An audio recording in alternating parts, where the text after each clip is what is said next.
Hello. Hi. So Hi. I need to know, everybody, what happened to you on Mother's Day. I think we'll start with the mother of the most children, which is Caddy. What happened to you on Mother's Day? Well, I had 3 children at home on Mother's Day, so I got all the flowers and the chocolates and the cups of tea, and then I had lots and lots of phone calls and Zoom messages, and it was wonderful. It was lovely. I felt very loved. Oh, and Nat, what happened to you? Because your baby's home, isn't he? Yes, my son is home for the first time in 7 months. He's been in Australia and New York. And yesterday, we had Christmas Day, crackers and everything, because we didn't get to spend a Christmas together. So we had a Christmas dinner, which my husband cooked on Mother's Day. It was brilliant. Lots of flowers, lots of chocolates, and lots of spoily things. Oh, and what happened to you, Dee? Well, you know, my granddaughter was in hospital last week, unfortunately, but she came out on Friday. She's a lot better. And she put together a little box of presents for me because I'm her favourite. Yes. And so I spent it with her and my daughter and my 2 lovely grandsons, twins, and then nearly 7. And my granddaughter's nearly 12. Where did the time go? But we had a lovely day. Lovely day. Thank you. And what about you, Debbie? Well, I went over to my daughter's house. First of all, actually in the morning, I was with Jim Davidson. That's a strange way to spend Mother's Day, isn't it? Really? Yes. Doing Jim's show, Jim's Sunday sandwich, which was a lot of fun, and I laughed a lot. And then came home and then took the you-know-who's for a you-know-what, doggies, for a walk. I can't say it out loud because they'll start jumping at me. And then went over to Kira's for an evening meal, which I thought was really quite nice to do it that way. Simon, Talia's boyfriend, cooked. Kira and my grandchildren were there, and it was just lovely. And we just laughed and cooked and laughed. And I got a beautiful cardigan from Kira, beautiful orange, which I wear in next week's show. And then what else did I do? Oh, and then I got some lovely flowers, beautiful flowers from Talia. So all in all, felt very, very loved. And the card I got from Kira, I've got to tell you this. Hold on. Okay. Oh, It says this. I don't know. Can you read it the right way round? Is that the right way round? happy Mother's Day. Apologies for my difficult phase. You know, Over the last 30 years or so. That's true. Lovely. Anyway, who have we got coming on, Dee? Oh, well, the wonderful, extraordinary, and talented and amazing Unforgotten. Unforgotten Sanjeev Bhaskar. Hi. Hello. Oh my What is goodness! this on your wonderful. face? An embarrassment. That's what's on my face. Why? What's Not happened? at all. Well, it looks like, to me, it looks like either a bad Shakespeare tribute act or a bad Musketeer tribute act or a bad Frank Zappa tribute act. It's none of it a good tribute act, basically. It was for a part, and this is what's left at the moment. Are you going to take the rest of it off? I am. I'm going to reduce it slowly. I think quite possibly the goatee bit goes next, because I think if the tash went first, then that might make me look a bit Amish. Lovely, though. I think it suits you. Why don't you take it all off together? Oh yeah, there is that, isn't there? Oh, it might just be a shock to my face. My face might not know what happened. And everyone around you, presumably. Seeing you every week without that on your face, and now here you are today with that on your face, it's quite shocking, actually, darling. But yeah, what's shocking is the very apt word, and thank you for not holding back on that. You can And always long hair as well. And long hair. Yeah, it's kind of love it. We like the long hair. Yeah, it's we very do. charitable of you. My do. husband always does the same thing. He always when he has to grow anything, and starts off like, is it David Bellamy? Do you remember the gardener? God. He takes Truffle me grape nuts. Isn't this wonderful? Isn't this That's wonderful thing? It's yes. faithful He hair. always takes off bits of it at once, like bits of the moustache or bits of the beard. I think he's probably trying to test me to see if I even notice, and I normally don't. Excellent. I think that's a win-win for everyone concerned. Does it itch you?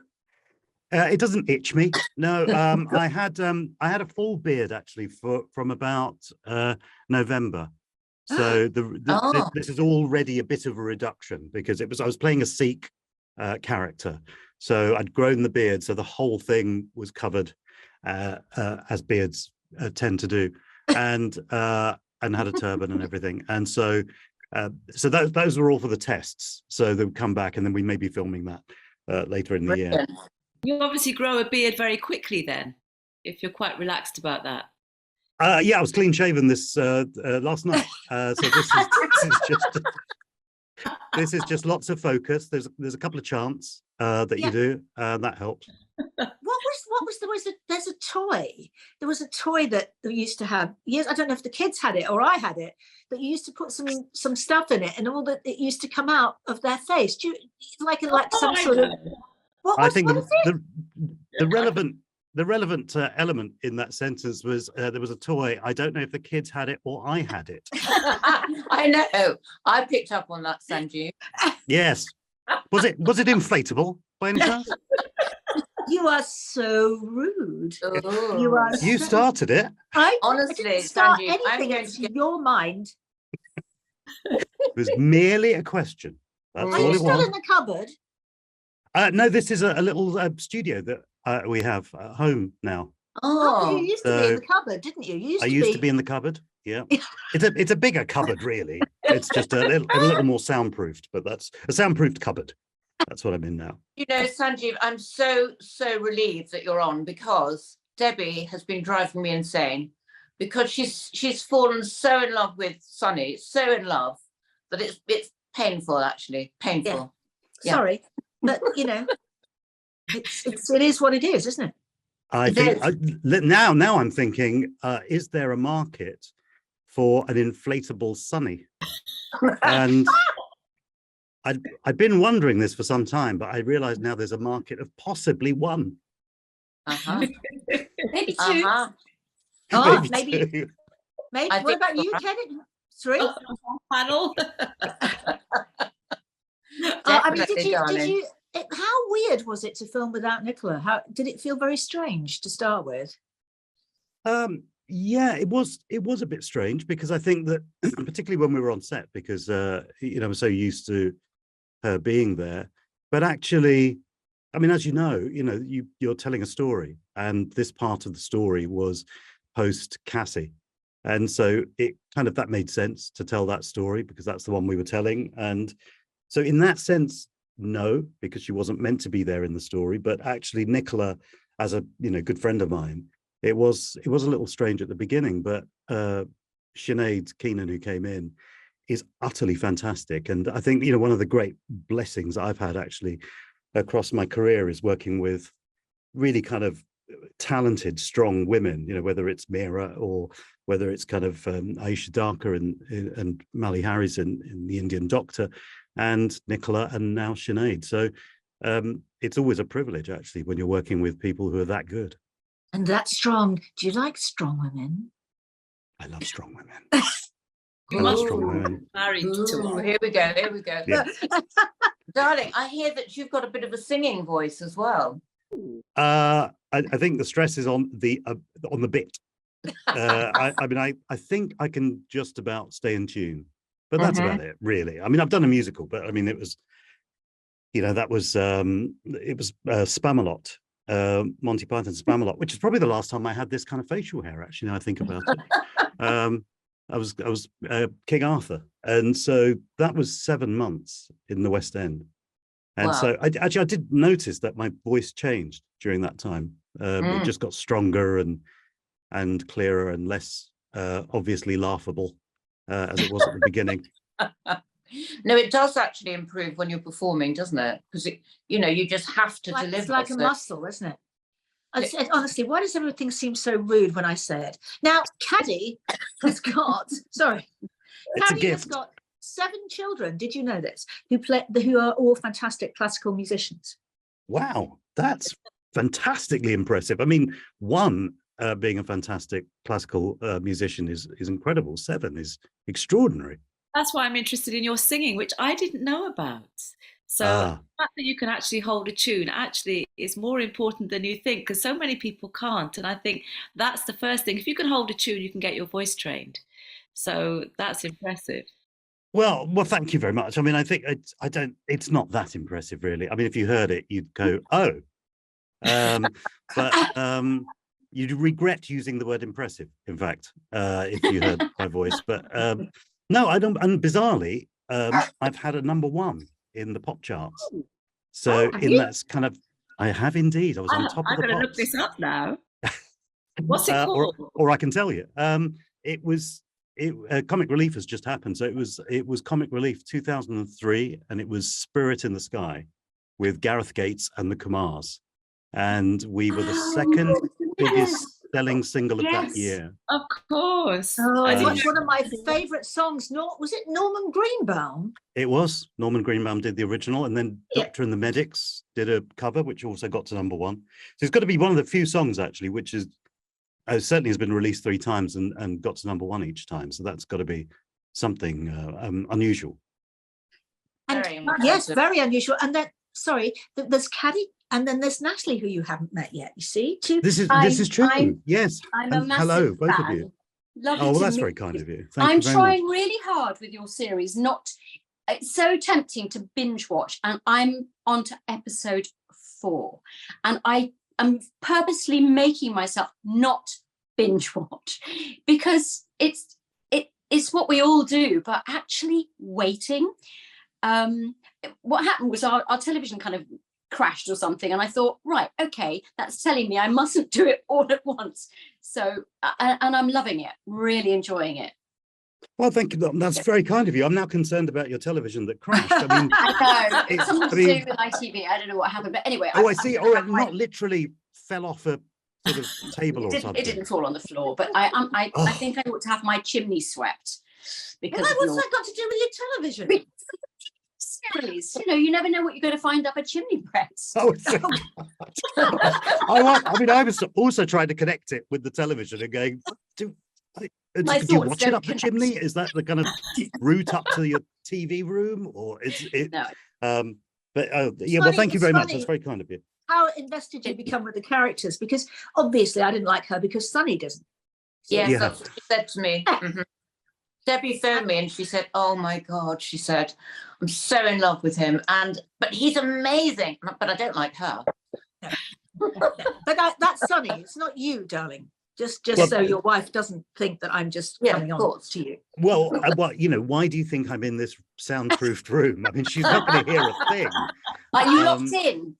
Has she locked you in there? there is a kind of a Assange flap that I can get in and out of. So, yeah, that sounds rude as well now. Thanks, Debbie. It's catching. A cat flap for me, I suppose, would be the description. Yeah, we've got a cat.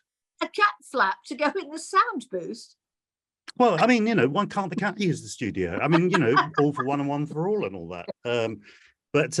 Yeah, it's going back to not liking Jessie, the new character. I think the two things I think quite smart about what Chris Lang, the writer, has done with this series is, first of all, to take Sunny through the sort of emotions that perhaps the audience might be going through, which is grieving for Cassie, not liking the new person, but also then casting somebody who is unlike Cassie. I think, if you were going formulaic, you'd try to find someone who was similar in terms of tone and similar in terms of the relationship with Sunny. And the fact that he went for somebody quite different, I think, again, was a bold and smart move. Agreed. What was quite a good move about her was that it actually, that the series starts with her situation. So although you might find her unlikable at work, you also are. You understand? Where her strength is or having to be drawn from because of what's happening in her life as well. So it's quite good that they let the audience know.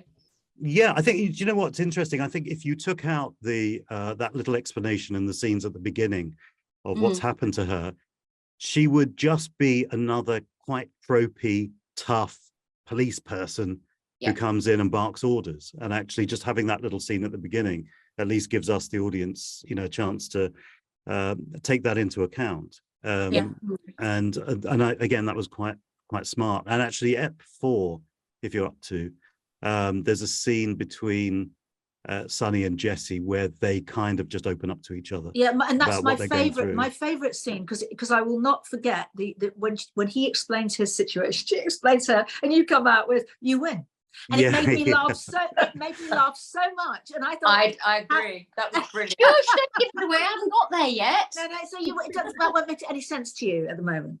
The timing of that, Sanjeev, was It was just so special. funny. Isn't that interesting that everybody remembers that? Yeah. Yeah, I think also because I think particularly on TV, I think it humanizes it. I think that it's very easy and sometimes the right decision in a dramatic scene to make it all about the drama. But I think real life is about that mixture. I mean, real life is a mixture of kind of drama and tragedy and humor and absurdity and frustration and relief. I mean, those are things that we all go through, and I think that's one of the things that I think in all of the series, actually, in terms of the writing, I think it's always been emotionally honest. And I think that Chris has always been very good at kind of tethering it to real emotions and real people and real relationships. Because then the plot is the plot, that's fine. You can, very often with any kind of whodunit type of thing, if you wanted to tell the story, you probably only need about 5 people. You just need the person who was murdered and 3 suspects, and that's it. You can do the whole thing in a room with phone calls. Why do we all love police series so much? We are absolutely obsessed. We love them. What is it that makes audiences just drawn? Apart from you being in it, darling. Well, thank you very much. That's very sweet of you. But as you're aware, I'm not in most of them. I'm not in any of them except one. I think, from the very beginning, actually, from when film started, detective stories have been, a mainstay and incredibly popular on television, because I think it's outside of maybe quiz shows, I think it's the one genre where we, the audience, are the detective.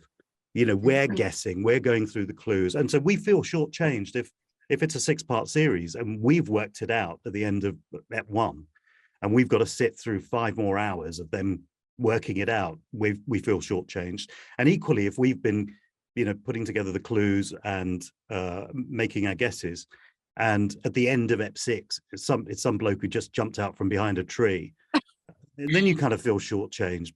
But I think that's it. I think it's one of the genres where we are putting the clues together at the same time the detectives are. We're receiving the clues at the same time as them, and we're trying to piece it together. And I think that's the appeal. Sometimes, and it's not the case with Unforgotten, but it has been the case in a couple of things that I've been watching recently, that I see a very well-known actor in a very small part for the first few episodes, and I think it's got to be him. And it usually is. Yes. And I think, well, why do that? Why cast him in that part? I know it is one of the pitfalls now. You just think, well, the very big name is going to want to come in doing something. Yeah. And so, that person who just kind of sold someone sandwiches at the beginning, here we go. Isn't that Oscar winning? They're going to come Why is Ian back. McKellen selling sandwiches? Right. Now, because I'm usually right, I now get a kind of tut from the whole room. Go, oh, stop spoiling it. And it was just a guess, but they asked me to shut up. So I haven't been allowed to speak during. Well, in that case, as you just said, to quote yourself back, you're usually right. So 4 episodes in, who do you think it is? No, not going to say it because I'm not going to spoil it for anybody else in the whole country who's watching. Well, you'd only spoil it if you're right. And also, I'll be poker faced about it. Go on, who do you think it is? Go on. No. I don't know with this one yet. But I know, I kind of guess what this one might be related to this one.